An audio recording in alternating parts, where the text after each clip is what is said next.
நான் இந்த சேனல் ஆரம்பிச்சதோட நோக்கமே எங்க கிராமத்து ஆரோக்கியமான பழைய காலத்து உணவு முறைகளை பாதுகாத்து பதிவு பண்ணி வைக்கணும்னு தான்.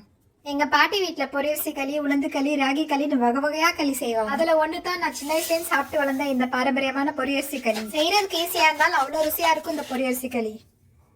இதை செய்யறதுக்கு ஒரு கப் புழுங்கல் அரிசியை நல்லா வறுத்து பவுடர் பண்ணி வச்சுக்கோங்க. அதே கப் அளவுல ஒரு கப் வெல்லமும் ஒரு கப் தண்ணியும் சேர்த்து நல்லா கொதிக்க வச்சு ஏலக்காய் சேர்த்து வடிச்சு வச்சுக்கோங்க.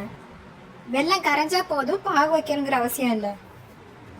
இந்த வெல்லம் கலந்த தண்ணியை ஒரு அகலமான பாத்திரத்துல வடிச்சு ஆற வச்சு வச்சுக்கோங்க. இப்ப அது கூட இன்னும் 2 கப் தண்ணி சேர்த்து கலந்துக்கோங்க.